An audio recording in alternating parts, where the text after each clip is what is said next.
본 방송은 iblog.com을 통해서 송출되고 있습니다. 미디어 플랫폼 iblog, iblog.com.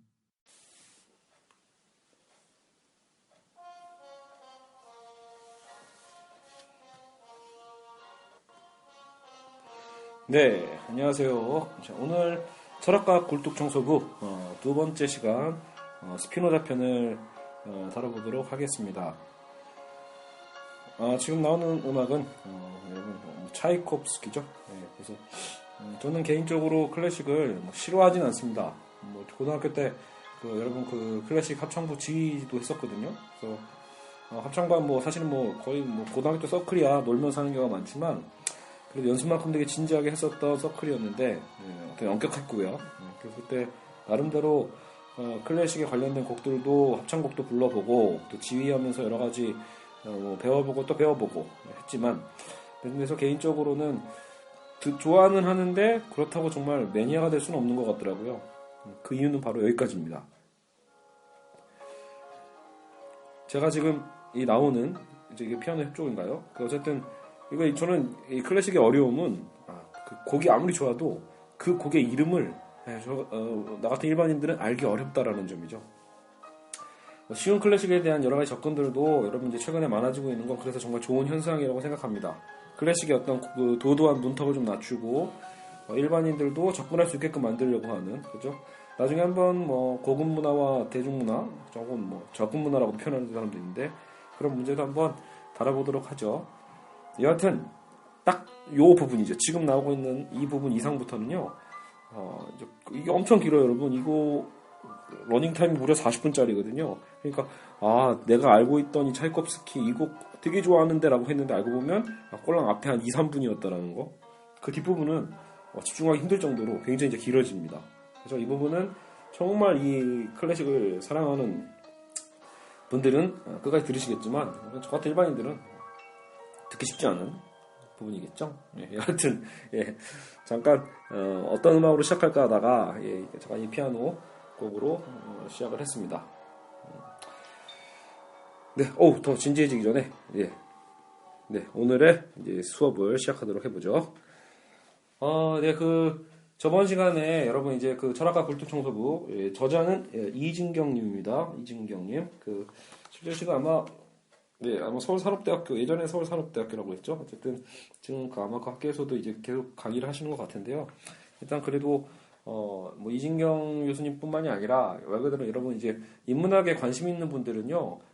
나중에 책을 읽다 보시면 정말 그게 보이실 겁니다. 그러니까 한국의 어쨌든 대학에 있는 그죠? 대학의 아카데미에 있는 말 그대로 그걸 뭐라고 해야 되죠? 어쨌든 주류와 비주류라고 할 수도 있을 수도 있고요. 인사이더, 아웃사이더라고 볼 수 있는데 여러분 실제로 저처럼 독학을 하려는 사람도 있잖아요. 그냥 전공할 게 아니고 어쨌든 교수할 것도 아니고 그죠? 그리고 그 과 전공을 해서 무언가 논문을 쓰려고 하는 것도 아닌데 중요한 건 내 삶 속에서 이렇게 도저히 살기는 싫다. 근데 여전히 인문학적인 철학책뿐만이 아니라 여러 가지 인문학 책들을 보면 굉장히 이게 굉장히 깊이 있는 이거야말로 치유라고 한다면 이게 치유겠구나라는 싶은 분들이 있을 거예요. 그죠? 근데 이제 그 책들이 너무 어려운 경우가 많은데 그래서 여러분 보통 이런 우리 같은 아마추어들에게는요. 사실은 대학에 있는 교수님들이 쓰는 책들과 강의는요. 사실 상당히 딱딱하고 재미없고요.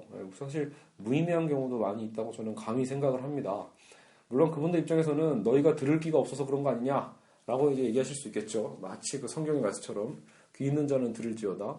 근데 사실 여러분 이제 성경에서 예수님이야 진짜 귀만 달려있으면 들을 수 있는 즉 마음만 있으면 들을 수 있는 사실은 그런 굉장히 그죠? 창녀와 세리도 들을 수 있는 그런 말씀이었다라면 사실 지금 여러분 이 학문적인 개념에서 그러니까 이게 학문화되면 사실은 들리지 않는 거겠죠. 하지만 이 학문이 사실은 인간의 본질, 인간의 삶 그 자체에 대한 어떤 본연의 어떤 것을 다루고 있다라면 사실 그거는 일반인들에게도 들려야만 하거든요.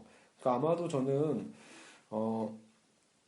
한국 사회의 가장 큰 문제 중에 하나는 대중이 들을 수 없는 말들을 그동안 너무나 많이 해왔다라는 거, 그리고 지금도 그래오고 있고, 실제 책을 읽다 보면 교수님들 입장에서 많이 눈을 낮췄어요. 많이 눈을 낮춰서 자기는 대중 철학서를 썼다라고 하면서 이제 아주 거창하게 머릿말을 쓰시거든요.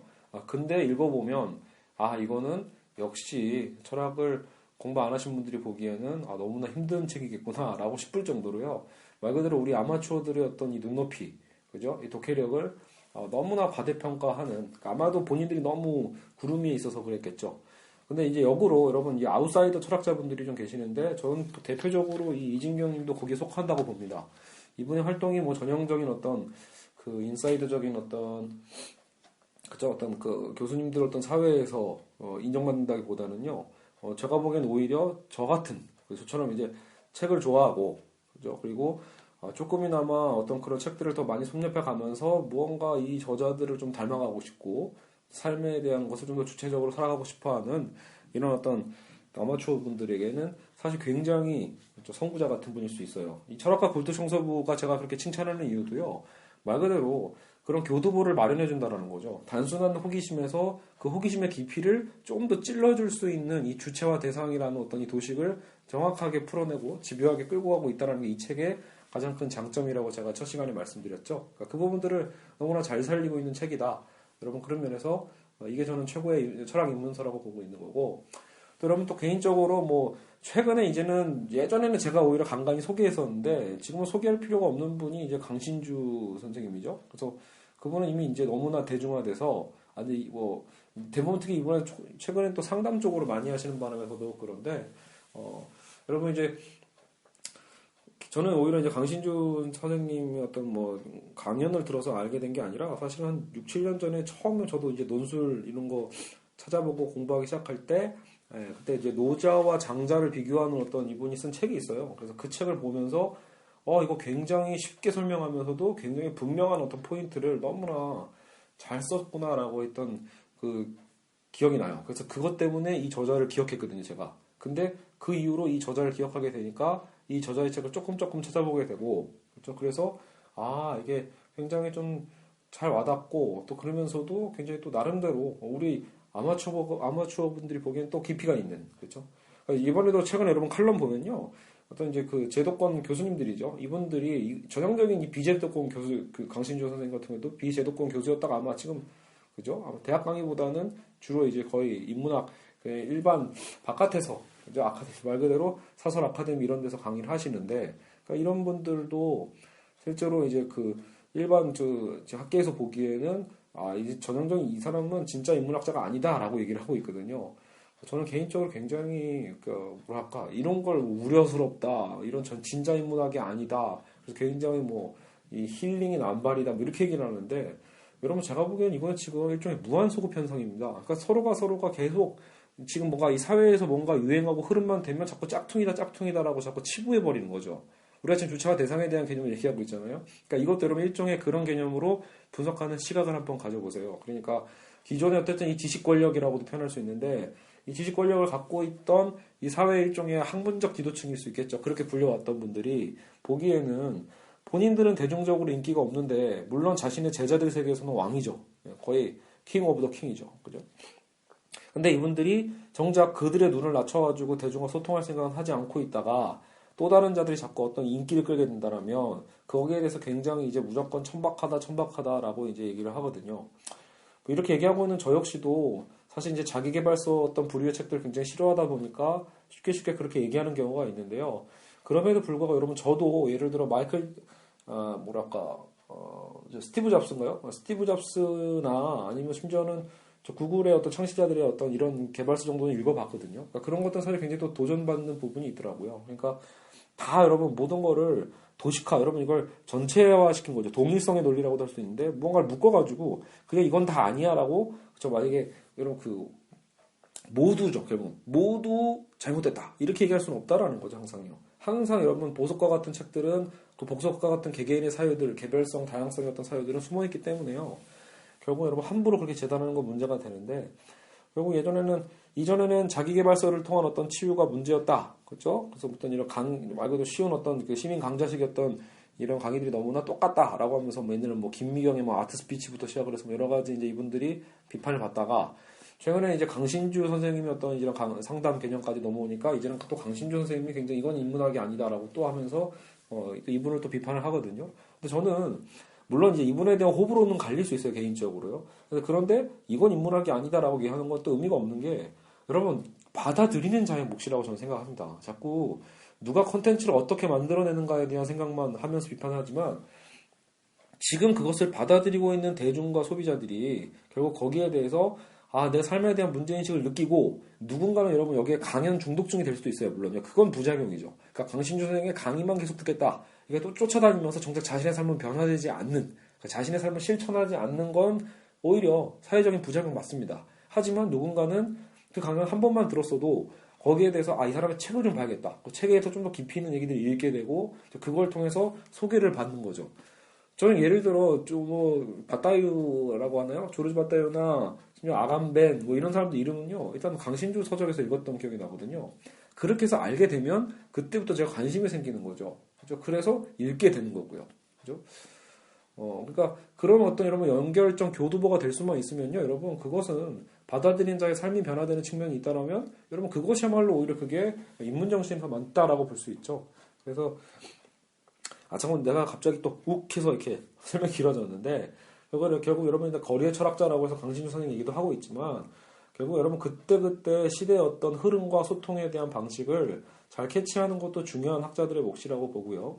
그리고 지금 현재 이 순간에 받아들인 자들이 그것을 통해서 많은 것들을 변화되고 또 많은 것들을 성찰하게 된다면 또 그걸로 의미 있다고 봅니다. 그래서 지금처럼 제가 좋아하는 이제 이진경 선생님이나 강신주 선생님 또 그리고 아마 철학 아카데미 쪽에 계시는 이정우 교수님, 저도 개인적으로 또 이분들 책을 다 읽어봤고 그리고 고병건 쪽 그리고 고미숙 이쪽 이제 그린비 쪽 출판으로 많이 나오긴 하는 분들인데 이런 분들 여러분 책들 보면요 다 굉장히 배울 점 많고 또 굉장히 대중 철학서 대중의 이제 시선의 높이를 어느 정도인지 알고 있는 분들이어서 그래도 그 책들을 충분히 이해할 수 있다라는 거죠. 그래서 여러분 나중에 관심 있는 분들은 그렇게 시각적으로 철학 파트에서 좀 더 접근해 가도 될 것 같고요.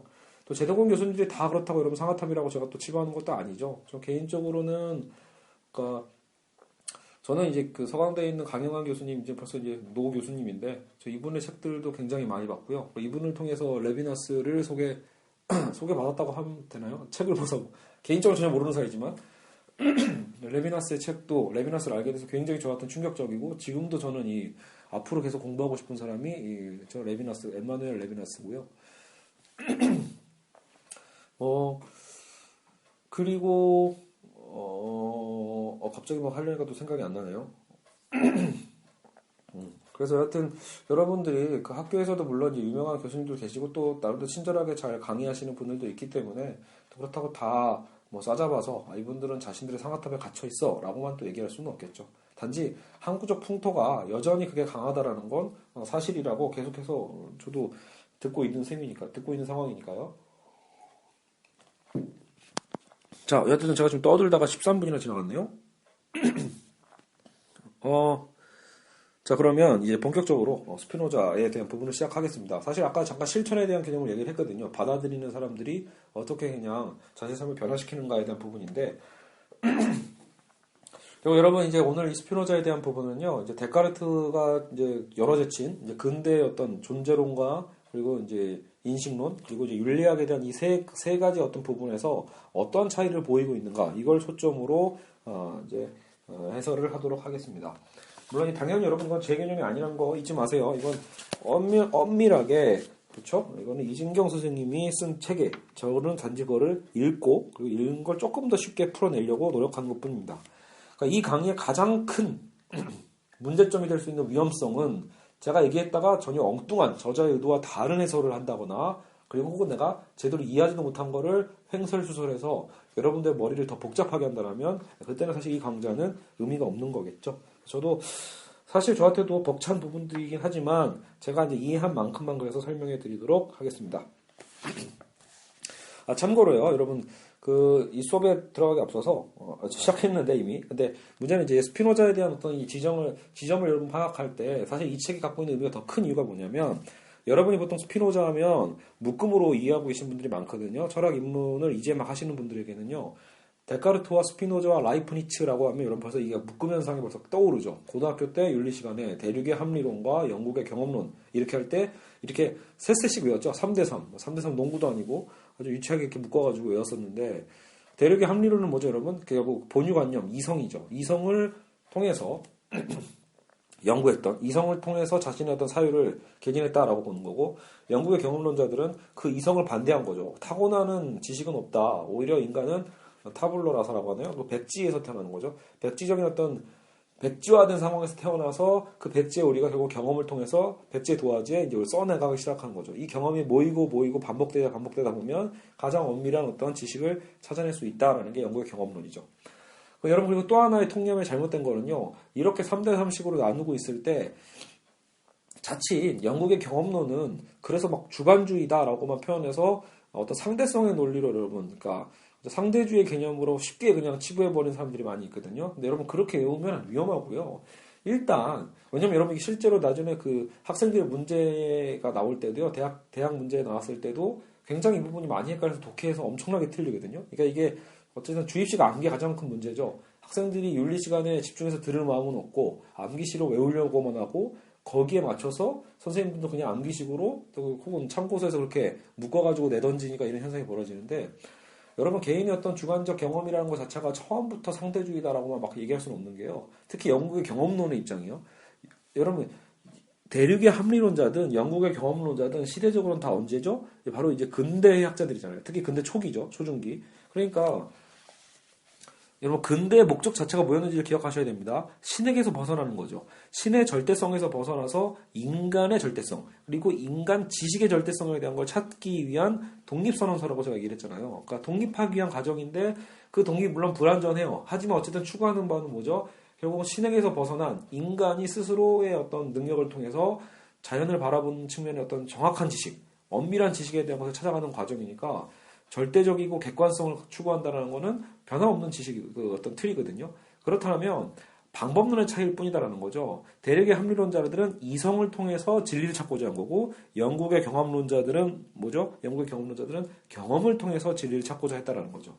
여기서 이제 여러분 오해하면 안 되는 게 개인의 경험만 보면 주관적일 수 있어요. 물론요. 하지만 영국의 경험론자들이 하고자 하는 그 경험은 여러분 그 과학을 얘기할 때의 경험과 더 가깝습니다. 그러니까 수많은 경험을 여러분 반복하는 게 뭐죠? 귀납법이잖아요. 계속해서 여러분 여러 가지 현상들을 반복하다 보면 아 이게 이러이러한 결과와 연결되어 있구나 해서 일종의 인과론을 이제 유추해낼 수 있거든요. 그 유추에 대한 걸 이제 실험실로 가져와서 100번이고 1000번이고 10,000번이고 실험하는 게 과학자들이에요. 그러니까 그만큼 경험적으로는 더 엄밀한 지식을 갖고 있다라고도 볼 수 있거든요. 그죠? 그러니까 어쨌든 추구했던 거는 둘 다 절대성이고 확실성이다. 단지 이제 시대적으로 영국의 경험론이 조금 뒤쪽 편으로 배치되는데 마지막 데이비드 휴먼까지 와버리면요. 이제 휴먼 그걸 철저하게 너무 또 의심하다 보니까 철저하게 이제 그것을 검증하려다 보니까 오히려 본인의 이 경험을 통한 과학, 경험을 통한 확실한 어떤 이 철학에 대한 것에 대해서 구멍을 스스로 발견하게 되고 거기에 의해서 결국은 본인도 이제 의심을 더 강화시켜서 회의주의에 빠져버리는 모순에 빠지는 겁니다. 일종의. 그러니까요. 처음부터 경험은 주관적이야 라고 하면서 그것을 그 결론을 내려고 연구한 게 아니라 경험을 통해서 객관을 추구하려고 했지만 결국은 아까도 우리가 살펴본 것처럼 나중에 우리가 볼 겁니다. 연구의 경험을 해서 주체와 대상의 문제에서 해결하지 못하고 결국은 어떤 회의주의에 빠져버릴 수밖에 없다라는 거죠. 그 위기 봉착에 빠졌을 때 이성의 한계와 경험의 한계 그 두 가지를 모두 다시 종합적으로 해서 해결하려고 했던 게 바로 칸트입니다. 이해 가시나요? 여러분 그러니까 구체적인 것까지는 사실 우리가 말로 표현하기 굉장히 어려워요. 철학은 너무 어려우니까 이 사람들 얘기한 것 자체가요. 하지만 우리는 최소한 그 지점은 이해할 수 있다는 거죠. 데카르트가 왜 그렇게 근대 철학자에서 가장 대표되는가라고 할 때 영국의 영국이 아니죠. 중세의 어떤 신적인 사유에서 인간적 사유로 변화시키는 그 교두보 그 지점에 있었기 때문에 가장 그죠? 그걸 열어젖히는 계기를 만들어낸 학자이기 때문에 가장 먼저 언급되는 거고요. 근대 철학에서요. 그리고 칸트는 그 근대 철학의 어떤 정점을 이뤄하는 가장 큰 클라이막스기도 하다고 볼 수 있죠. 그리고 물론 더 올라가는 자가 있죠. 헤겔이요. 헤겔은 아예 완성을 해버리거든요. 근대 철학에. 그죠? 저 개인적으로는 근데 별로 매력은 없어요. 근데 여하튼 제가 잘 몰라서 그럴 수도 있고요. 여하튼 칸트는 결국 그 두 가지 영국과 어떤 이 대륙의 합리론들의 어떤 논쟁에 대한 부분들을 그리고 어떤 지식의 어떤 독단에 대한 부분들을 헤쳐나오고 나름의 어떤 종합을 끌어냈다라는 점에서 그 위치 때문에 칸트가 특히 위대하다고 보는 거죠. 자 그리고 여기서 또 스피노자의 부분은 어디에 있느냐? 근데 문제는 스피노자가 정말로 데카르트, 스피노자, 라이프니츠라고 묶어내기에 지금 오늘 이제 여러분 이제 이진경 선생님의 이제 이 책을 보면 아시겠지만 굉장히 다르게 다가온다는 거죠. 아예 뭐 정반대되는 주장을 하고 있습니다. 데카르트랑요. 그러니까 뭐만 같은 거죠. 이성을 통한 즉 본유관념. 그러니까 타고난 거죠. 타고난 어떤 그러니까 혹은 누구한테 배운 게 아닌 이미 본유관념적으로 갖고 있는 우리의 이성을 통해서 연역적으로 유추하는 이 철학의 방법론이 같을 뿐입니다. 데카르트랑 스피노자든 라이프니츠든 셋 다 결국은 이 본유관념적인 생득적인 거죠. 타고나는 어떤 이미 갖고 있던 어떤 공리, 갖고 있던 어떤 이것을 연역해가지고 풀러가고 있다. 실제로 이제 스피노자의 에티카라는 책도 결국 실제로 책 자체가요 굉장히 어떤 이 공리라고 하죠. 어떤 정리를 계속합니다. 그러니까 어떤 흐름적으로 쭉 쓰는 게 아니라 가장 중요한 핵심이 어떤 연역되어 있는 가장 작은 짧은 코멘트부터 시작을 해서 거기서 계속 쭉쭉 뻗어나가는 방식으로 연역을 해 나가거든요. 그러니까 그런 방법론의 문제지 주장한 거는요 데카르트와 완전히 다릅니다. 그걸 지금부터 살펴보도록 하겠습니다. 자, 이제 하나하나씩 살펴볼 텐데요. 일단 그래도 한번 정리하면서 시작하면 존재론, 그죠? 인식론, 윤리학 이 세 파트를 여러분 기억하시면서 따라오시면 됩니다. 이게 여러분 영상 강의가 아니다 보니까 그래도 여러분 조금 더 제가 자세하게 그 지점을 잡고 여러분 알려드려야 되거든요. 자, 이제 존재론에 대한 개념은 데카르트 정리 한번 다시 해볼게요. 데카르트가 어떻게 정리했냐면 이제 우리가 신에게서 인간이 주체로서 이제 따로 띄어져 나오잖아요. 그러니까 자신의 어떤 사유적 개념으로요. 그래서 데카르트가 주체라고 한다는 것, 데카르트가 생각하는 이 주체는 적극적이고 능동적인 반면에 이 인간을 제외한 다른 모든 자연이죠. 자연은 다른 생물과는 다르게 그러니까 자연은 사고하는 힘이 없죠. 인간은 사고하는 사유의 힘이 있다라면 자연은 사유하는 힘이 없기 때문에 인간은 주체고 자연은 대상, 그죠? 대상에 불과하게 된다는 거죠. 결국 여러분 이 역할은 나중에 저는 이제 강의할 때 학생들한테 이거를 그냥 대상이란 말을 학생들이 들으면 되게 낯설어 하거든요. 그러니까 나중에 여러분 그 조금 수정하더라도 일단은 수단과 도구라고 이해해라 라고 얘기를 하거든요. 근데 보통은 그렇게 쓰여지니까요. 그러니까 실제로 인간이 주체고 자연이 대상이니까 어떤 현상이 벌어지죠? 인간을 위한 수단과 도구로 자연을 우리는 파괴하기 시작했잖아요. 그런 것처럼 인간과 자연을 철저하게 분리하고 그렇죠? 인간만 주체인 거죠. 주체인 인간이 세계의 중심에 서 있다. 그렇죠? 그리고 이 자연은 이 주체가 정복하고 지배될 어떤 대상이며 세계죠. 그것을 이제 과학적 지식을 통해서 이제 인간이 그것을 정복하기 시작하죠. 결과적으로 데카르트의 철학은 반자연주의라고 할 수 있고요.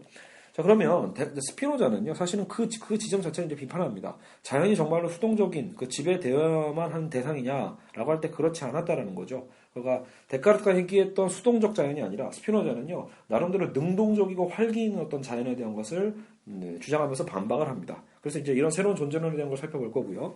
자, 그럼 두 번째 인식론의 문제죠. 주체와 분리된 대상을 어떻게 인식하는 주체와 분리된 대상. 인식을 어떻게 할 거냐? 그 일치의 문제 어떻게 할 거냐? 그죠?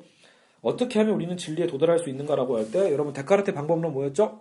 하나, 둘, 셋.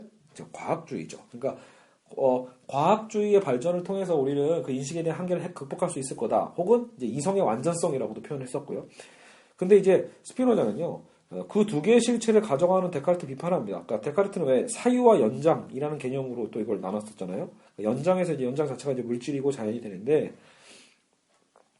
나중에 이제 스피노자는요, 개념이나 지식은 실제 대상과 전적으로 다른 것이다. 그래서 양자가 일치하는 것은 불가능하다고 일단 얘기를 합니다. 그래서 한마디로 개라는 개념 짓지 않는다라고 표현하는데 이 말이 더 저는 어려운 것 같아요. 저는 이 글이 의외로 이 이해가 어렵더라고요. 개라는 개념을 짓지 않는다. 즉 여러분, 우리가 보통 개를 표현할 때 이 개라고 말해지는 거 있죠.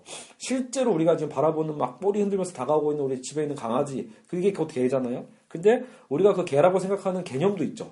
그러니까 이 개라는 우리 그 지시, 기호가 될 수도 있죠. 개라는 이 기호와 실제 존재하고 있는, 연장을 차지하고 있는 그 강아지, 개, 그거는 실제로 여러분 사실 전혀 어떤 관계도 없습니다. 그건 사실 완전히 일치되는 부분이 아니죠. 우리가 만약에, 이건 나중에 이제 소시르 개념에서 우리가 생각해 볼 것 같은데요. 우리가 만약에 여러분 개를요, 그냥 고양이라고 부르기 시작하면 전 세계가 그렇게 나중에 약속했었다라면요. 그죠? 그냥 고양이라고 불렀겠죠. 특히 여러분 한국에서만 언어가 어차피 다르니까 한국은 강아지를 보고 이건 그냥 고양이야 라고만 우리가 만약에 이름을 붙였다라면 사실 우리는 그냥 계속해서 고양이라고 부르고 있었을 겁니다. 그것처럼 원래는 이 개라는 기호와 실제 개는요 이제 일치되는 게 아닙니다. 근데 문제는 일치된 건 불가능하니까 그럼 영원히 뭐 이건 해결 안 되는 문제냐라고 할 때 사실 이제 스피노자는 전혀 다르게 해석한다는 거죠. 이 두 가지가 다 실체, 유일한 실체의 어떤 속성, 그러니까 드러나는 어떤 양태 불가하기 때문에 결과적으로는 오히려 처음부터 일치할 수밖에 없는 문제다라는 거죠. 그러니까 지금 헷갈리죠. 겉으로 보기엔 개라는 개념을 짓지 않는다라고 해서 개라는 기호와 원래 진짜 개는 사실 아무런 연관성도 없지만 또 역으로 보면 근데 우리는 현실적으로 그것을 통해서 받아들이잖아요. 그러니까 원래 실체 속성으로 드러나 있는 거니까 이미 그 이전에 그 원류적으로 이미 다 일치될 수밖에 없는 그러니까 진리는 이미 갖고 있을 수밖에 없다라는 나는 역설적 개념을 얘기합니다. 어렵죠 이거. 제가 이거 좀 이따 자세하게 다시 설명을 해드릴게요. 이거 지금 짧게 설명하는 부분이니까. 자, 셋째로 윤리학은 뭐냐면 윤리학도 빨리 하고 넘어갈게요. 이러다가 너무 또 강의 길어지면 이것도 안 좋은 강의죠. 그럼 윤리학에서 이제 데카르트는 뭐라고 했죠? 이제 정신과 육체의 일치 문제는 어떻게 해결할래? 인간의 정신이 뭐 아무리 고귀해도 육체의 욕망 같은 건 결국은 잘 못 따라가잖아요. 그렇죠? 우리는 이렇게 하면 안 돼라고 아무리 배워봤자 우리는 항상 그렇게 하고 앉아 있잖아요. 뭔가 다른 이 불이의식 문제 어떻게 해결할까 하다가 데카르트는 이런 방법을 제시하죠. 인간의 냉철한 사유를 통해서 인간의 육체적인 좀 더 질이 떨어지는 이런 욕망에 대한 부분들이죠. 이런 어떤 감정에 대한 부분들은 억제해야 된다. 억압해야 된다라고 했죠. 억압과 통제, 억제. 이게 곧 데카르트식의 윤리입니다. 근데 이 데카르트의 윤리가 실제로 여러분 대부분의 근대 철학의 근대 사회의 윤리입니다. 그러니까 이런 윤리론을 여러분 기억해 두시면 굉장히 편하죠. 오히려 그러면요. 근데 전체 흐름상 실제로 여러분 제가 그 얘기했었죠. 저번 시간에 중세는 신의 어떤 계율에 의한 억압이었고 근대는요. 인간 이성과 질서, 법 이게 여러분 인간의 이성의 확장이 곧 법이에요. 제도고요. 그러니까 법과 제도의 억압이 새롭게 시작되는 거죠. 알겠죠? 역시 근데 이제 스피노자는요. 근데 역으로 그런 걸 반박하면서 왜 감정과 욕망이나 정념을 억압하려고만 하는가라고 해서 오히려 인간 역시 자연과 또 다른 게 아니라 자연의 일부이기 때문에 그 욕망 자체를 오히려 우리는 긍정하고 새로운 방향으로 틀면 된다. 틀어내면 되는 거다. 그래서 욕망을 긍정하는 윤리학이었다는 거에서 아주 의미가 큽니다. 그게 왜? 라고 하시면 여러분 할 말 없지만 여러분 아까도 얘기했지만 여러분 근대 전체 흐름이 그런 억제와 억압의 어떤 시대였을 수 있거든요. 그러니까 좀 너무 젠틀한 거죠. 결국은 젠틀맨이 뭐예요? 결국은 뭔가 젠틀한 척하는 거거든요. 사실 젠틀하지 않은데 사실 나의 욕망은 분명히 존재하는데 그것이 없는 것처럼 살아가는 게 오히려 더 고통일 수 있잖아요. 근데 오늘날 현대 철학에서는 근데 그 욕망을 이제 많이 긍정을 하는 경우가 많아요. 그러니까 기존의 어떤 근대성 비판하면서 현대는 그것을 다 반박하는 경우가 많으니까 이제는 욕망에 대한 철학도 많거든요. 근데 그게 스피노자가 가장 근대 철학 때 유일하게 했던 학자이기도 한 거죠. 자, 이제 시작하겠습니다. 존재론부터 본격적으로 자세하게 한번 들어가 보도록 하겠죠. 자세하지만 간단하게. 자, 존재론적 측면에서 스피노자의 철학은 실체와 양태라는 두 개념으로 요약된다라고 해서 이렇게 시작됩니다. 그래서 그리고 이제 양태라는 개념이 제일 중요해요. 스피노자의 철학에서는요. 근데 이 예를요. 지금 이제 이진경 선생님은 이제 터미네이터 2에서 T1000이라는 이제 그 터미네이터의 적을 예로 들고 있지만 문제는 이게 저 나이 때 30대라면 터미네이터 2를 봤겠지만 지금 여러분 20대 초반이나 10대만 해도 터미네이터를 전혀 안 본 세대입니다. 그래서 아니면 그나마 매트릭스는 20대 중반까지 학생들은 봤고요. 지금 10대들은 매트릭스도 안 봤습니다. 그래서 제가 이제 너무 좋은 영화인데 오히려 그래서 수업할 때 그 영화를 오히려 같이 보여주고 공부해야 되는 난점이 좀 있죠. 시간이 많이 걸리잖아요. 근데 여러분 이제 터미네이터 2도 그렇고 매트릭스도 괜찮고 매트릭스에서도 왜 요원들이요. 어때요? 여러분 자꾸 변신하죠. 뿅뿅 변신하잖아요. 원래 그 스미스 요원 자체는요. 실제로 실제하는 게 아니잖아요. 그 모습 자체가요. 그러니까 그 모습 자체가 다 뭐죠? 일종의 양태라고 했죠. 변화되는 거죠. 역할 수행에 가깝죠. 그러니까 만약에 당시 여러분 터미네이터 T1000도 그렇고 그 매트릭스의죠. 그 스미스 요원도 그렇고요. 필요에 따라서 어때요? 본인이 어때요? 본인의 모습을 막 변화시키죠. 엄마로도 변했다가, 그죠? 시칼드 노멀로 변했다가, 경찰로도 변했다가, 터미네이터 이런 장면들이 나오죠. 매트릭스에서도 어때요? 군인으로 변했다가, 별의별 다 변하죠. 상인으로 변했다가, 그죠? 그러니까 그거 자체는 오히려 변화되고 있는 변형이죠. 변형이죠, 변형. 그래서 modification, 변형이라고 써 있는데, 그러니까 이 변형된 모습이 각각 양태라는 거고요. 근데 여러분 재밌는 건 죄송해요. 재미라고 하기엔 재미는 없는데. 이렇게 자꾸 변형되고 있죠. 재미있게 이렇게 변형되고 있는 것들의 역할은 다 다르지만, 여러분 딱 우리 상식적으로 보면 어때요? 그 변화되고 있는 주체는 있을 거 아니에요. 그렇죠? 그러니까 뭔가 하나는 있을 거예요. 어떤 하나 안에서 여러 가지 본류적인 어떤 역할 안에서 여러 가지 역할로 변형되는 거겠죠. 그러니까 그 원류, 그죠? 그 원류들 그 임무가 있죠. 터미네이터 2의 어떤 그 티천이라는 놈은 결국은 어떤 인간을 죽이기 위해서 온 거고, 스미스 요는 말 그대로 여기 스미스 요도 이런 인간을 죽인 게 맞네요. 그죠? 결국 네오의 어떤 일당을 죽이기 위해서 활동하잖아요. 그 역할에 대한 어떤 임무의 어떤 자신들이 갖고 있는 그런 여러 임무의 어떤 변화의 원인, 그 원인만큼은 그렇죠. 무한한 힘을 갖고 있는 거죠. 무한하게 변할 수 있는 거니까 무한자이며 원인이다. 이게 곧 실체다라고 보는 거죠. 그러니까 그 원인은 실체고요. 그리고 그 원인적인 힘, 무한한 힘이 계속해서 변신 이거죠. 그래서 여러분 쉽게 보면 손오공이 변신하는 거 똑같죠. 원숭이 손오공이 머리카락 날려가지고 변신하는 거. 이런 것도 무한한 변용이죠. 그러니까 실체와 양태 이 두 가지로 나눠진다고 봅니다. 근데 어쨌든 이 변형된 양태라는 건 다른 것, 타자에 의존한다라고 이제 설명을 하고 있죠. 왜냐면 그 스스로는 존재하는 게 아니니까요. 이처럼 양태는 그때그때 상황에 그렇죠? 좀 더 근본적으로는 실체에 의존하고 있다라고 보죠. 실체에 의존해서 변화되는 거니까. 그러니까 자, 그러면 이제 스피노자의 개념으로 가죠. 스피노자는 결국 자연과 우주를 변화하는 존재로 봅니다. 아까 여러분 그 역할 봤잖아요. 막 이렇게 변신하는 것처럼 여러분 자연과 우주도 여러분 보세요. 완벽하게 가만히 멈춰 있는 게 아니죠. 어떤 본질적 개념이보다 계속 움직이고 있잖아요. 계속 변화하죠. 변화되는 양체죠. 이 우주 전체를 포괄하고 있고 그것의 변화를 일으키는 원인, 이 우주를 움직이고 있는 원인도 있지 않겠냐. 그게 곧 실체다라는 거죠. 근데 그 실체는 오직 하나. 다른 곳에 의존하지 않는 것이야죠. 여러분 이 실체는 딴 것에 의존하면 이미 그건 실체가 아니라 양태잖아요. 그죠? 다르게 보면 어떤 대상이라고 볼 수도 있겠죠. 다른 것들을 원인으로 갖지 않습니다. 자기 자신이 바로 자기 자신의 원인이어야만 합니다. 자기 자신이 바로 자기 자신의 원인, 자기 원인이라는 스피노자의 중요한 개념입니다. 그래서 이래서 자기 원인이라고 하지요. 이걸 스피노자는 신이라고 부릅니다. 여러분 근데 이거는 필연적인 귀결이죠. 이런 존재는 신밖에 없지 않겠어요? 그러니까 신이 아니고서는 자기 자신이야말로 자기 자신의 원인인 자. 그리고 나머지 것들은 모든 세상의 우주가 그 한 원인에 의해서 이 실체에 의해서 움직이고 있는 거니까요. 그죠?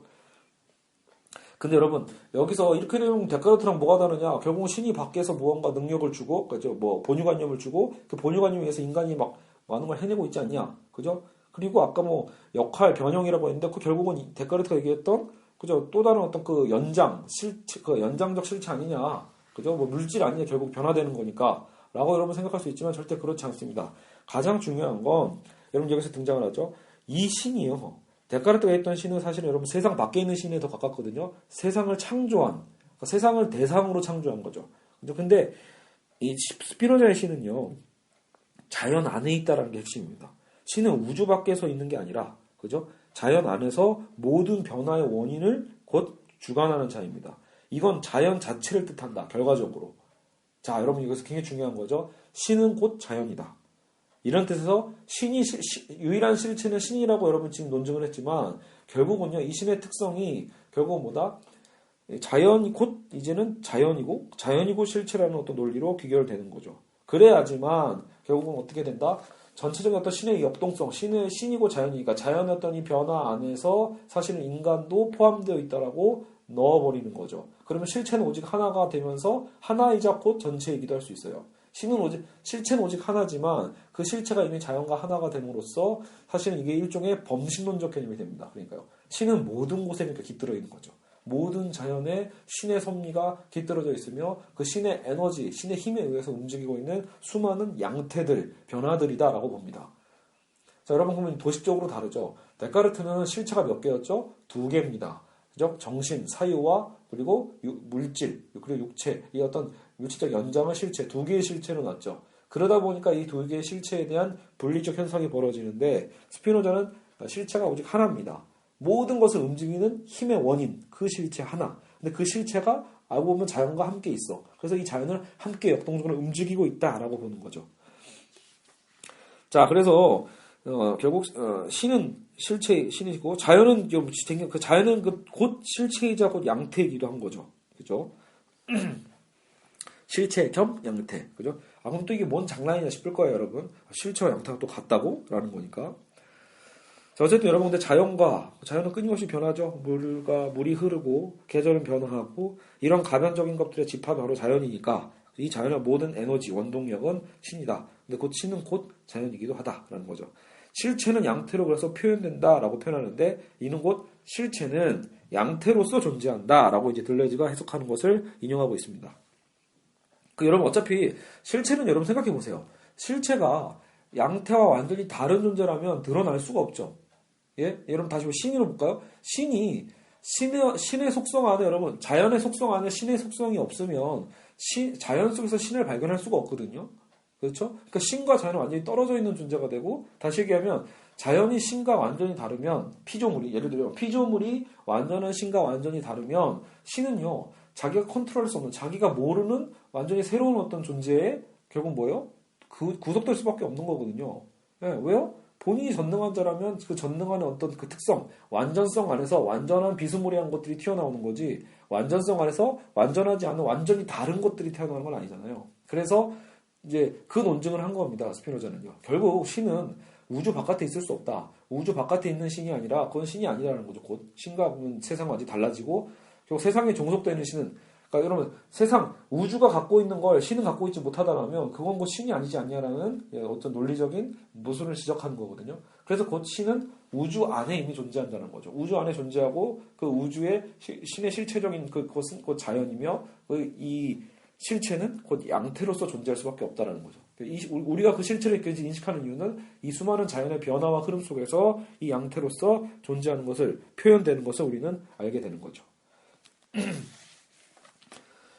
자, 그래서 양태는 실체가 변형된 것, 변화된 모습들이고요. 아까 계속 얘기한 것처럼 그 영화의 어떤 그 괴물들이, 그죠? 로봇과 어떤 저기 컴퓨터, 그죠? 소비스 요원들이 끊임없이 변화되고 있는 것들, 그런 것들이 다 양태다라고 보죠. 자, 그래서 개체의 본질은 양태다라고 스피노자는 말합니다. 우리가 보는 모든 개체들이죠. 이런 개체들의 본질은 다 양태로서 존재할 수밖에 없으니까요. 하지만 실체는 또 그래도 하나다. 여기서 잠깐 여러분 라이프니츠를 자꾸 짚고 넘어가면 사실 이 책에서 라이프니츠는 다뤄지고 있지는 않은데요. 스피노자 편에서 그냥 짧게 비교만 하고 있습니다. 자, 아까 데카르트는 실체가 몇 개라고 했죠? 정신과 육체 2개. 스피노자는요. 실체가 오직 하나인데 그 실체가 그 전 자연의 양태로 드러나는 거고요. 그리고 라이프니츠는요. 개체의 본질이고 실체다. 자, 아까 스피노자는 개체의 본질은 양태라고 했잖아요. 근데 라이프니츠는 이 세상에 있는 모든 개체 안에 다 일종의 여러분 핵을 생각하시면 돼요.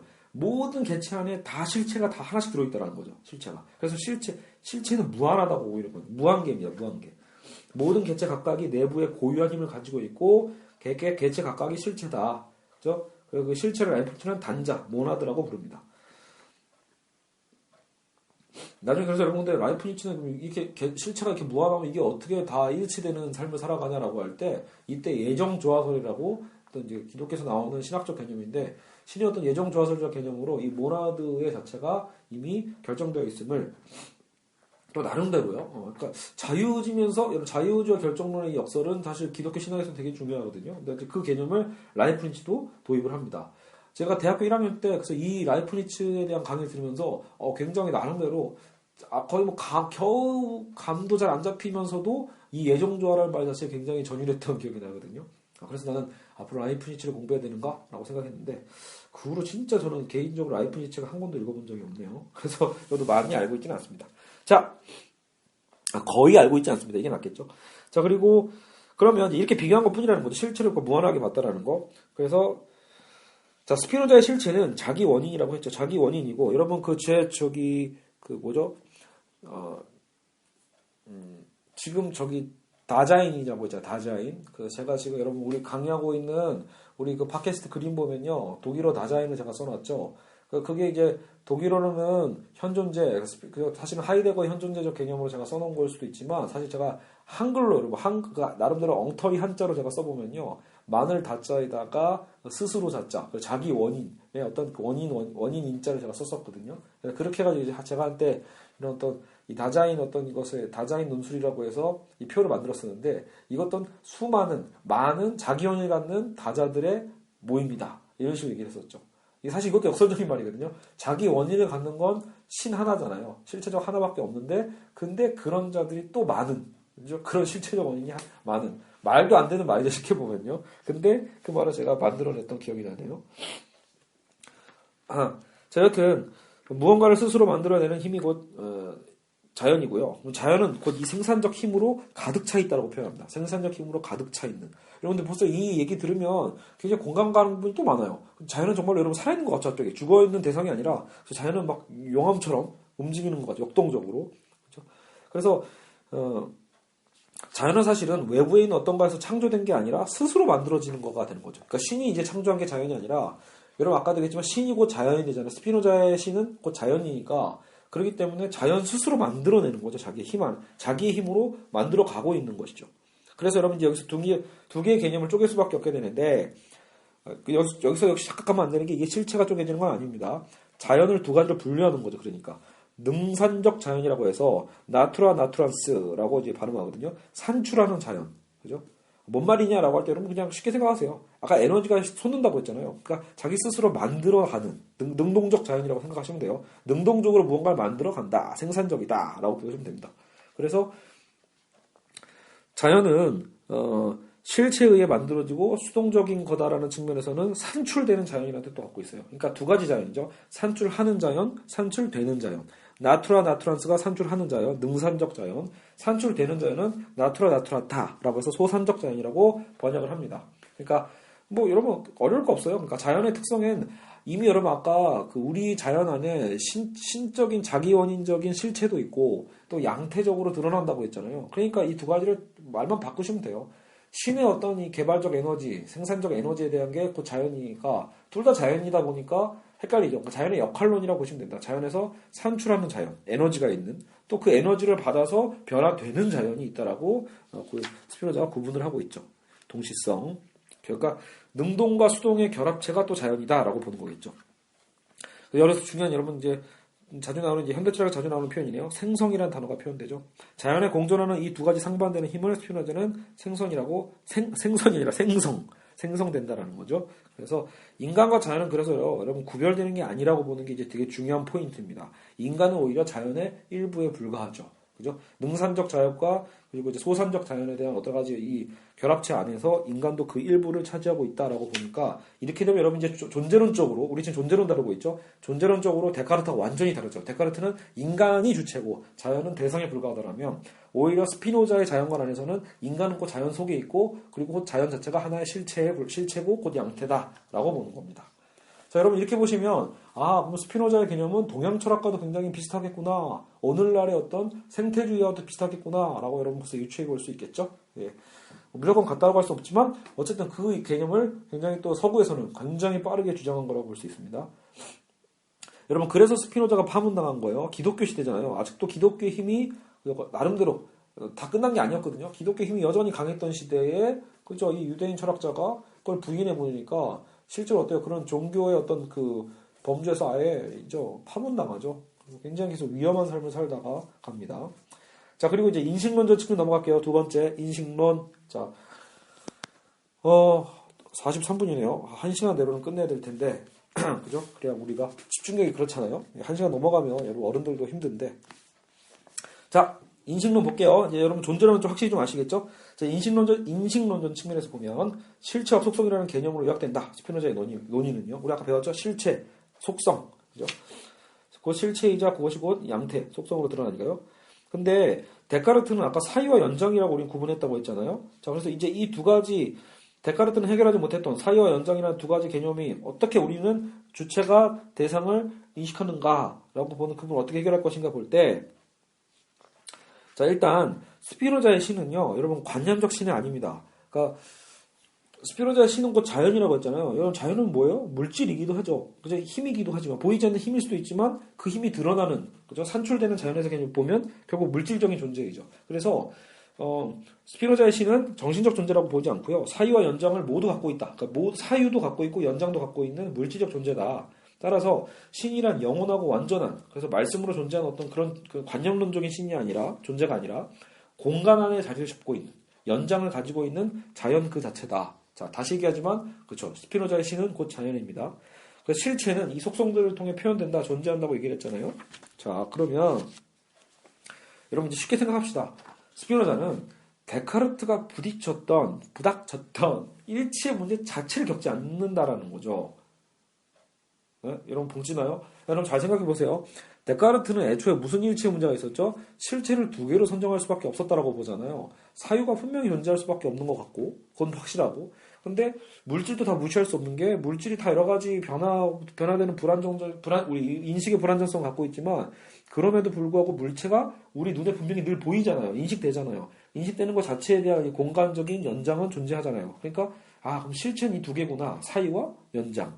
이렇게 얘기를 하는 게 데카르트예요. 그러니까 이 두 개가 분리되는 바람에 근데 그 연장을 어떻게 확실하게 인식하냐고 라고 반박을 그죠? 자기 스스로의 과제를 받게 되는 건데 스피노자의 여러분 인식론을 보세요. 스피노자는 아까 뭐라고 했죠? 사유와 연장을 신이 다 갖고 있죠. 신이 곧 사유와 연장을 포함하고 있는 그죠? 그냥 자연이라는 거죠. 자연 안에서 이미 사유도 존재하고 연장도 있는 거죠. 그렇게 보면 사유와 연장 여러분 실체인가요? 아니죠. 실체는 오직 신이고 그 신은 곧 자기 원인을 갖는 자. 근데 그게 곧 자연이라고 했잖아요. 그러니까 여러분 실체 자체가 하나이자 곧 모든 이 양태와 속성을 그죠? 양태와 속성을 포함하고 있기 때문에 애초에 여러분 이거는 이원론이 아니라는 거죠. 데카르트는 이원론으로 시작했다면 스피노자는 일원론으로 사유했기 때문에 애초에 일치고 뭐가 할 필요가 없죠. 이미 일치되어 있잖아요. 이해가시죠? 그러니까 굉장히 여러분 편하죠. 이미 일치되어 있는데 뭘 합치냐라는 겁니다. 그래서 애초에 그런 오류가 발생하지 않는다라는 거죠. 그리고 여러분 여기서 사례가 하나 나오는데 이 사례는 정말 이인경 선생님이 이런 예시를 되게 잘 내기 때문에 굉장히 훌륭한 저자죠. 예를 들어 이제 반지름이 5인 원이 있다고 한대요. 그러니까 이 원의 실체를 어떻게 표현할 수 있을까요? 라고 질문합니다. 그래서 이 원의 면적은 25파이다. 반지름이 5니까요. 5, 25. 25파이라는 이 면적적 개념으로 우리는 원을 표현하죠. 혹은 이 원의 둘레의 길이는 10파이다. 그죠? 이것도 맞는 말이죠. 원의 둘레의 길이는 10파이겠죠. 그러니까 표현하는 방식이 다를 수 있다는 거죠. 원은 하나인데 그 원을 표현하는 방식은 두 가지 이상이 될 수도 있죠. 물론 일단 두 가지를 했다고 치세요. 그러면 둘 다 그 원의 가장 중요한 뭘 알려줬죠? 속성을 알려준 거죠. 그죠? 그래서 동일한 원의 본질을 다른 속성으로 표현한 거다. 그죠? 그래서 다른 내용을 담고 있죠. 그죠? 그래서 당연히 여러분이 다른 속성의 차원이니까 이 두 가지는 같지 않죠. 25파이와 10파이는 분명히 다르죠. 동일할 수 없는. 그죠? 근데 문제는 이 두 명제는 동일하지 않은 서로 다른 명제인 건 분명한데 또 그래야만 하고요. 명제니까요. 그죠? 같으면 그 명제가 아니죠. 다른 명제가 아니죠. 근데 그럼에도 불구하고 우리는 그 원의 어떤 그 본질 실체는 결국 뭐죠? 그 원 자체의 실체는 하나죠. 그러니까 실체는 하나인데 그 실체의 하나가 두 가지의 방식으로 표현될 수 있는 거죠. 그러니까 표현의 차이라는 거죠. 결국은 애초에 이건 일치의 문제이고 자시고의 문제가 아니라는 거죠. 그러니까 이 양자는 분명히 서로 다른 명제지만 그것만큼이나 동일한 실체를 표현하고 있다는 점에서 근본적으로 일치하고 있는 셈이다. 양자가 동일한 것을 표현하는 것인 한 그 본질에는 당연히 일치하는 것이기 때문에 동일한 걸 표현하니까 본질은 일치하죠. 그래서 데카르트를 당혹케 한 곤란한 문제가 아예 발생도 하지 않는다. 그렇죠? 그래서 이제 양자는 근본에서 서로 일치한다라는 개념을 쭉 얘기하고 있고요. 자, 그리고 그렇기 때문에 여러분 어때요? 이제 진리라는 것 자체도요, 이제는 뭔가 우리가 찾아내는 방식이 아니라고 보는 겁니다. 스피노자는요. 왜냐하면 이미 실체가 우리에게 존재하고 있기 때문에 양자 모두 동일한 실체를 표현하니까 이미 합쳐져 있다고 했죠, 여러분. 주체와 대상이 이미 나눠져 있는 게 아니라,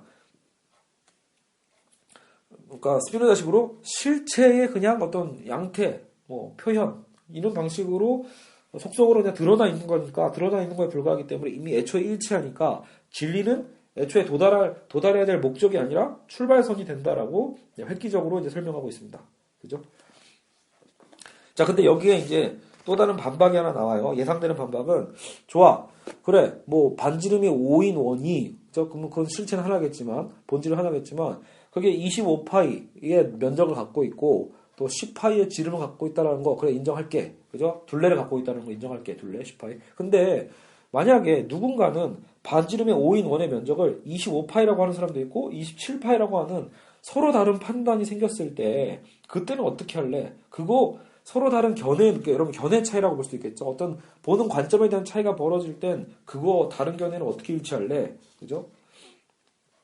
하나의 속성에 상이한 판단이 있을 때는 어떤 것이 대상과 일치하는지 그 문제를 피해갈 수 없다라는 거죠. 근데 이때 에티카 제2부에 이런 얘기가 나온대요. 진리와 허위의 기준이다.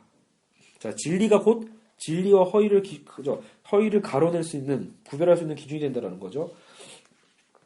자, 비유하고 있는데 빛이 곧 빛과 어둠의 기준이다라고 합니다. 그죠? 그러니까 여러분 빛이 있으면 빛에 의해서 빛과 어둠이 구분되는 거지. 빛 자체가 없으면 여러분 빛 자체를 모르면 빛과 어둠을 구분할 수 없죠. 여러분 그러니까 이런 얘기입니다. 진리를 모르면 진리가 없으면요 진리와 허위라는 것조차도 드러날 수 없다라고 얘기하는 겁니다. 그래서 스피노자는요 진리를 우리는 이미 알고 있다라는 이제 그죠 혁신적인 주장도 하는 거죠. 자 우리가 이 1단원에서 가장 황당했던 질문 중에 하나가 그거잖아요. 우리는 우리 얼굴을 본 적이 없다라고 했죠. 우리가 거울을 보고 알고 있지만 과연 거울이 나를 제대로 투영하고 있는지 거울 속에 있는 내가 그 진짜인지 아닌지 어떻게 알 수 있냐라고 이제 반박을 하면서 그래서 이제 제3자인 신의 어떤 도움을 필요로 했잖아요. 그죠? 여러분 신까지는 아니더라도 사실은 친구라도 있어야 될 거 아니에요. 제3자가 없으면 나와 거울의 이자적 관계에서는 결코 진리를 파악할 수 없다라고 했죠. 그러니까 근데 스피노자는 이런 얘기를 하는 거예요. 야, 그게 내 얼굴인지 어떻게 아느냐고 그렇게 질문하는 것 자체가 그렇죠? 그거 자체가 이미 내 얼굴에 대해서 알고 있어야 된다는 거죠. 그러니까 이게 내 얼굴이 아니야를 어떻게 알아? 라고 하는 질문 자체는 이미 어찌 보면 자기 얼굴이 무엇인가라는 기준을 이미 갖고 알고 있기 때문에 얘기할 수 있다, 물을 수 있다는 거. 이 질문 자체가 이미 진리를 알고 있어야 답을 알고 있을 때 던질 수 있는 질문이 아니겠냐라는 이제 반박이 가능하다는 거죠. 자, 이 얘가 좀 이상하면 또 다른 얘가 또 나와요. 존 레논은 위대한 예술가다. 싸이는 위대한 예술가다. 라고 표현할 때요. 존 레논은 인정한다. 근데 싸이는 대중예술가잖아. 그게 어떻게 예술가야? 라고 표현할 수도 있고요. 아니면 여러분 최근에 막 그 걸그룹들이 막 옷 벗고 막 다니잖아요. 옷 벗고 막 공연하고 있죠.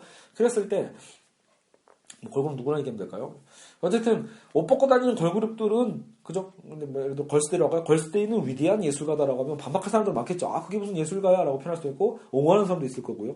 근데 여러분 이때는 결국 뭐예요? 이미 위대한 예술가가 뭔지 기준이 알고 있어야 이 논쟁이 가능하다는 거죠. 그죠? 예술가에 대한 기준도 없이 우리는 이 얘기를 할 수조차 없다는 거죠. 그죠? 훌륭한 음악가는 어떤 사람인가의 기준을 미리 갖고 있어야 돼. 미리 갖고 있어야지만 던질 수 있는 얘기들이라는 거죠. 자, 그래서 진리는 대상을 인식해서 얻는 거라고 생각한다면 진리라는 기준이 이미 먼저 있는 게 아니라고 한다면 진리를 보증하는 문제가 당장 발생한다. 데카르트가 실제로 그랬죠. 그죠? 자, 근데 진짜 다이아몬드는 진짜 다이아몬드를 가려내는 방법에 대한 사례도 나와 있거든요. 이 사례들을 한번 읽어보시면 쉽게 이해가 될 겁니다. 계속해서 다이아몬드 누가 가려내죠? 우리는 못 가려내죠. 결국 감정사를 불러야 돼요. 근데 그 감정사가 진짜 감정사라는 건 어떻게 알죠? 뭐 보증서가 있겠죠. 근데 여러분들 그 보증서가 진짜라는 건 또 어떻게 알죠? 알 수 없어요. 여러분 계속해서 이거 무한소급이라는 거죠. 결국은 여러분 못 밝혀냅니다. 보증서가 위조일 수도 있고요. 감정사가 위조일 수도 있고요. 그 감정사를 보증한 또 그 감정사가 위조일 수도 있죠. 여러분 결국은 우리가 진리라고 믿고 있는 것 자체는 이미 우리는 진리를 이미 갖고 있기 때문에 판단할 수 있다는 겁니다. 자꾸 데카르트식으로 주체가 어떻게 대상을 인식할 수 있는가라고 이제 따져 물어봤자 끊임없이 이런 무한소급적 현상이 벌어지니까 오히려 우리는 이미 그 진리를 갖고 있음을 인정하라는 거죠. 자, 그래서 인식을 통해 진리에 이르려는 근대적인 주체에게 그건 오히려 목표가 아니라 출발점이다. 아까 했던 이게 나오는 거죠. 그죠? 인식을 통해서 진리에 이르려고 했던 게 사실 데카르트의 어떤 그죠? 인식적 출발론, 근대적인 어떤 철학의 목적 같았는데 알고 보면 그게 목표가 아니라 이미 우리는 진리를 갖고 있다. 이건 굉장히 여러분 왠지 불교의 냄새도 좀 나지 않나요? 그죠? 이미 진리는 우리 안에 있다. 답은 이미 우리 속에 있다. 뭐 그런 어떤 그죠? 저 말들이 떠오르네요. 자, 이렇게 해서 여러분 이제 인식론의 문제 해결됐죠? 자, 이제 윤리학으로 갑니다. 무의식의 윤리학이라는 멘트로 나와 있는데, 여러분 이제 무의식은 사실은 프로이트의 개념에서나 나오는 용어인데, 이게 무려 스피노자의 시대, 그죠? 1600년대에도 등장을 하는 거죠. 자, 스피노자의 윤리학은요, 우리가 얘기하고 있는 이제 어떤 그 좁은 윤리학의 범주가 아니라 더 크게 다루고 있다라고 얘기합니다. 그래서 이 욕망을 어떻게 우리가 다룰 것인가라고 할 때 아까 데카르트는 우리가 인간의 이성으로 욕망을 억압하고 절제하고 그쵸? 해야 된다고 했죠. 절제 어감론이죠. 근데 스피노자는 정치적으로 굉장히 급진적인 삶이라고 얘기를 하네요. 인간은 기본적으로 육체와 영혼으로 나누어지며 인간 윤리학에서 이제 이런 얘기를 해요. 에티카에서 육체와 영혼으로 나눠지며 이 양자는 근데 서로 합일적이라다. 합일적이다. 이게 여러분 이게 당연한 거죠. 아까 스피노자의 철학에 의하면 육체와 영혼으로 나눠진다고 해서 그것이 또 정말로 데카르트처럼 분리돼 버리면 안 된다는 거죠. 그게 아니라 이미 합일적이다, 통일적이다라고 얘기를 해요. 그래서 여러분 이제 뭐 용어들이 나오는데 이건 뭐 제가 굳이 말씀드릴 필요는 없는 것 같고요. 이제 제일 중요한 건 이겁니다. 코나투스, 그죠? 그러니까 에티카를 보면 육체와 정신을 모두 힘으로 정의하고 있대요. 힘으로, 힘, 그죠? 육체도 힘, 정신도 어떤 힘의 어떤 거죠? 힘으로 정리를 하고 있는데 육체는 정신과 합일적이다는 어떤 명제가 여러분 제일 중요한 거죠. 그러니까 스피노자 윤리학에서는 육체는 정신과 합일적이다. 근데 육체와 정신의 결합체로서 인간에게는 양자를 통일시키려는 그 힘이 계속 존재하는 거죠. 그러니까 육체와 정신이 분리되어 있어요. 분리되어 있지만 곧 합일적이다. 이 역설이죠. 그러니까 구분을 할 수 있잖아요. 우리도요. 육체와 영혼이라는 것을 구분을 할 수 있지만 그거는 곧 합일적이라고 하는데 왜 합일이냐? 그걸 끊임없이 합일시키려는 코나투스. 일종의 무의식적인 힘이 있다는 거죠. 이것은 어떤 상태를 지속하려는 힘이 존재한다고 봅니다. 알겠죠? 그래서 이 힘은 인간에게만이 아니라 실체 양태인 모든 것에 이미 존재한다고 봅니다. 그러니까 인간의 여러분 특성으로 보시면 안 돼요. 이 코나투스는 인간의 특성이 아니라 스피노자 윤리학에서는 인간이고 대단한 게 아니니까 이 자연 전체에 존재하고 있는 겁니다. 자연의 속성 전체에 존재하고 있는 거대한 힘이라고 보시면 됩니다. 그죠? 이거 되게 괄호치고 나와 있지만 중요한 얘기인 게 예전에 그 강영계 교수님이 썼던 번역본에서는 이 코나투스를 노력이라고 아마 번역을 하셨나 봐요. 근데 이게 좀 잘못됐다라고 지적을 하고 있어요. 왜냐면 이 노력이라는 단어는 인간의 의식이죠. 약간 의식적으로 뭔가를 하려고 하는 힘이잖아요. 그러니까 의지잖아요. 노력. 근데 코나투스는 인간이 어떤 그 자발적 의식에 의해서 하는 게 아니다라는 거죠. 이미 존재하고 있는 것. 그죠? 이미 자연에도 존재하고 있는 것. 그래서 이건 이미 무의식적 힘에 더 가깝다라고 정의하고 있습니다. 이 코나투스라는 건 곧 무의식적인 힘이다라는 거죠. 그래서 예를 들고 있는데 넥타이를 매고 강단에 섰을 때랑 운동화를 신고 공을 하나 들고 운동장에 서 있을 때 이 정신적 멘탈은 달라지죠. 정신적 힘은 달라진다고 봅니다. 이게 또 다른 코나투스의 어떤 이동이죠. 움직임이죠. 정시에 출근해서 공장에서 기계에 맞춰 일을 하는 사람과 유치원에서 아이를 가르치는 사람의 멘탈리티 역시 달라진다고 할 수 있죠. 그러니까 혹은 한 사람도 마찬가지잖아요. 우리가 그 어떤 아침에는 그러니까 뭐랄까요? 그 집에서는 아빠로서 존재하고 있는 어떤 그 나를 유지하고 있는 힘이 있다면 내가 지금 출근하고 거기서 이제 일을 하고 있는 나의 어떤 역할에 대한 또 그 양태가 있을 것이고요. 그죠? 혹은 내가 부모의 어떤 자식으로서 또 행하는 어떤 그런 멘탈이 있겠죠. 거기에 따라서 이 어떤 코나투스는 계속해서 변형되고 있다고 볼 수 있죠. 그 무의식적인 힘. 그죠? 계속 변하는 겁니다. 이 힘은 계속 변화가 되죠. 그죠? 그리고 이 정신적인 어떤 상태가 변하면 육체도 맞춰서 변하죠. 내가 아들일 때, 내가 직장의 어떤, 그죠?